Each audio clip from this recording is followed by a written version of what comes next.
play with wild half of myself.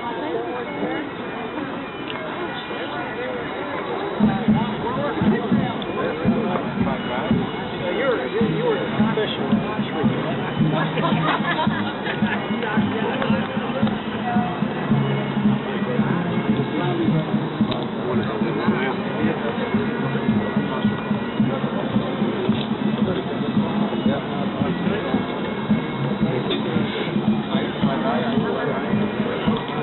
I'd rather have their picture than your butt.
How you doing, Bill?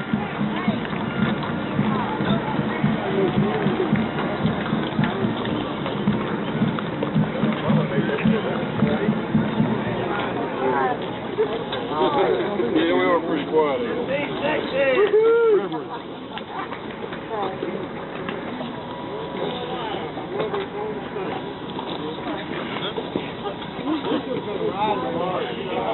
Good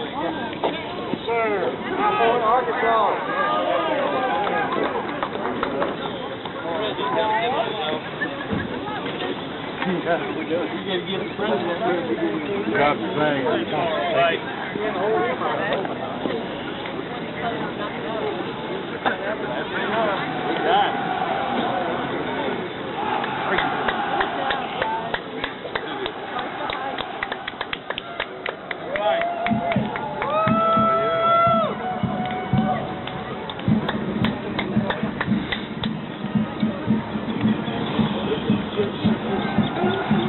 Here comes Jeff Davis.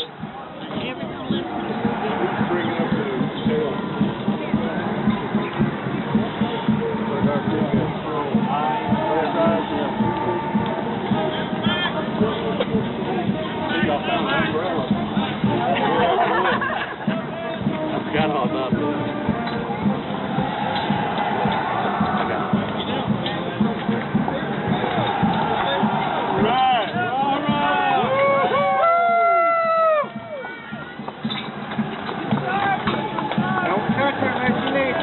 Mr. President.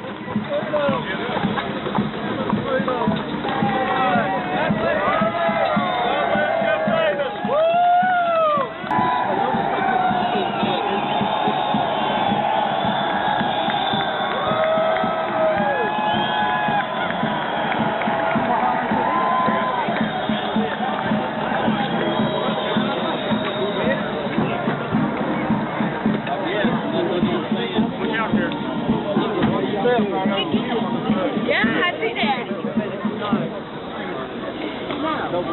But it is. Yeah. Well, good. Old man, guys.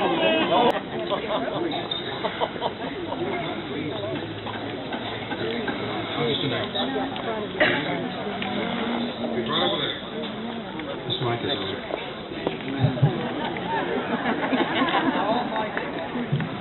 Commander Reams, would you come forward, please?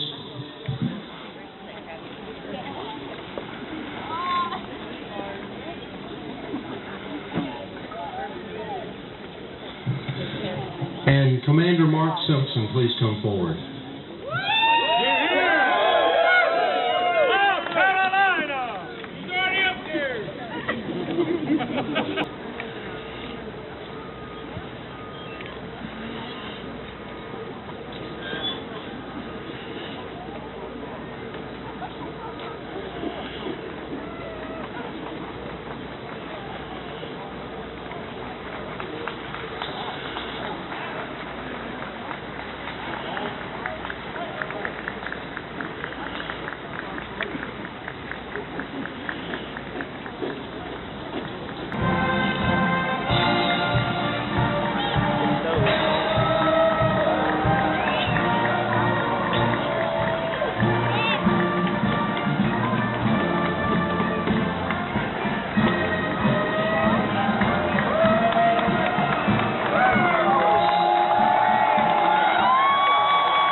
Good morning. Wait for the Southern Confederate Veterans Mark Evans to step forward and give us an invitation. Mark?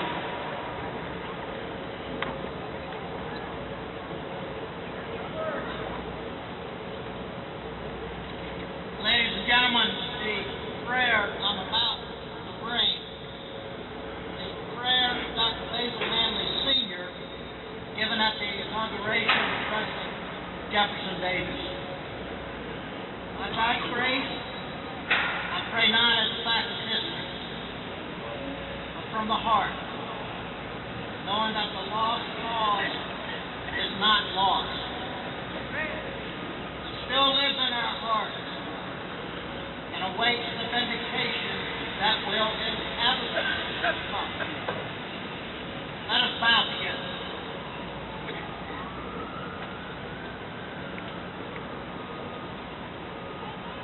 O thou great Spirit, Maker and Lord of all things, who humblest thyself to behold the things that are done on the earth, and before whom the splendor of human pageantry vanishes into nothing.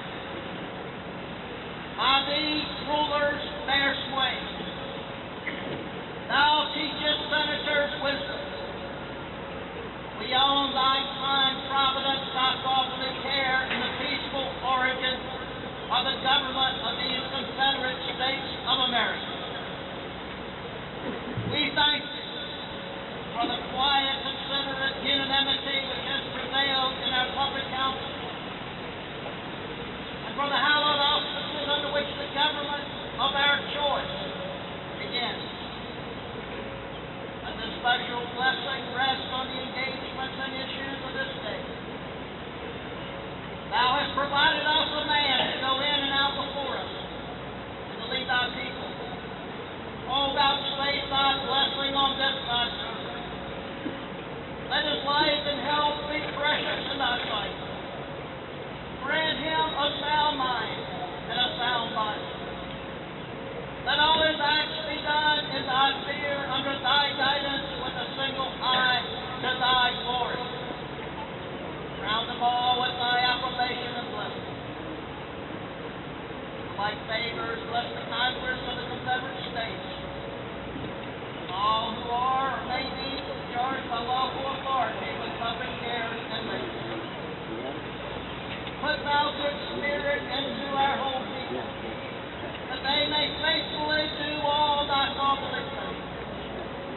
Let the administration of this government be the reign of truth and peace. Let righteousness which exalteth a nation be the stability of our time. And keep us from sin, which is a reproach to any people. Establish thou the work of our hands upon us. Turn the counsel of our enemies into foolishness. Grant us assured and continual peace in all our voices. We ask all through Jesus, our Lord. Amen.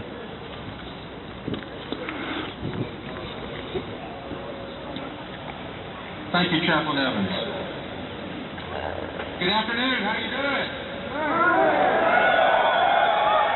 All having a good time? We're going to celebrate our heritage? That's right, we are. My name is Chuck Rand. I'm the Adjutant-in-Chief of the Sons of Confederate Veterans, and I'll be your Master of Ceremonies for today's event. I would like to welcome you to Montgomery for this reenactment of the swearing-in of Jefferson Davis as President of the Confederacy and the reenactment of the raising of the first raising of the first national flag of the Confederacy. We have a beautiful day for this event, and I believe it is very similar to the day that our ancestors experienced in 1861. On behalf of the Sons of Confederate Veterans, I welcome you to today's ceremony.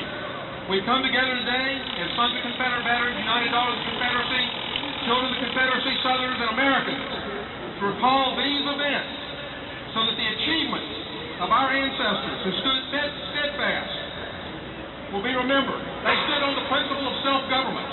It was they who formed the CSA. It was they who established a government that was truly based and was a government of, for, and by the people, and that is what we're here to celebrate today. Thank you very much. To step forward and bring us greetings. Robert? Thank you, Chuck. Ladies and gentlemen, it is my honor to bring you greetings from the Alabama Division of Sons of Confederate Veterans. I welcome you to the state of Alabama and to the birthplace of the Confederacy. We stand on historic ground. We are here to celebrate the formation of the Confederacy that symbolized the stand our ancestors legally, peacefully, and rightfully took for their freedom and ours.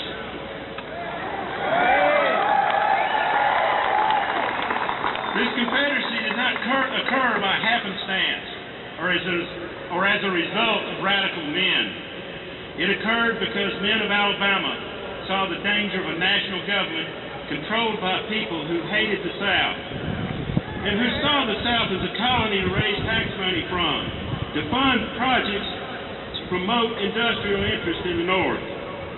Groundwork for secession was laid by the Alabama Democratic Party in January of 1860, when it demanded the National Democratic Convention in Charleston adopt resolutions to preserve Southern rights. or Alabama delegations would walk out, which they did, and split the Democratic ticket.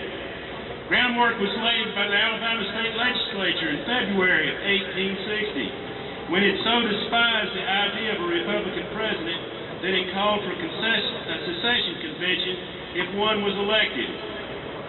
Groundwork was again laid in Alabama with the sending of secession commissioners to encourage other southern state governments to secede if a Republican was elected. Finally, the foundation of the Confederacy was laid with the secession of Alabama and its invitation to its sister seceding states to come here to this building to join together in a new nation for their common self-government. Join her they did, and the birth of the Confederacy is what we gather to celebrate today. Welcome to Alabama, the birthplace of the Confederacy, in the heart of Texas.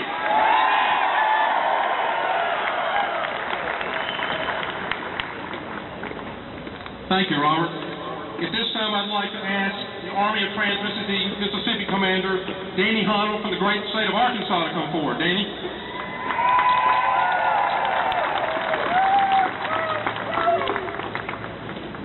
From the Razorback State, west of the Mississippi River, and all the states, I bring you greetings to be here.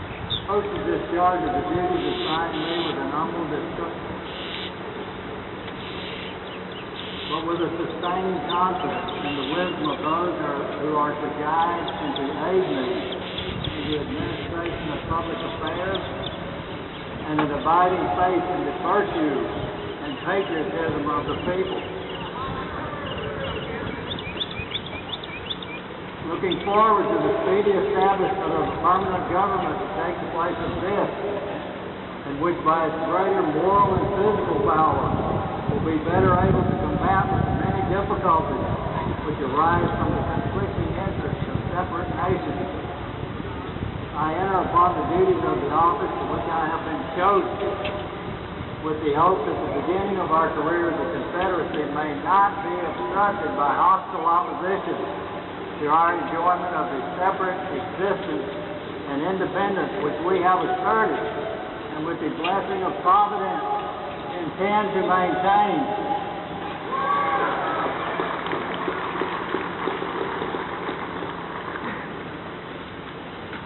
Our present condition, achieved in a manner unprecedented in the history of nations, illustrates the American idea that government rests upon the consent of the governed, and that it is the right of the people to alter or abolish government whenever they become destructive of the ends for which they were established.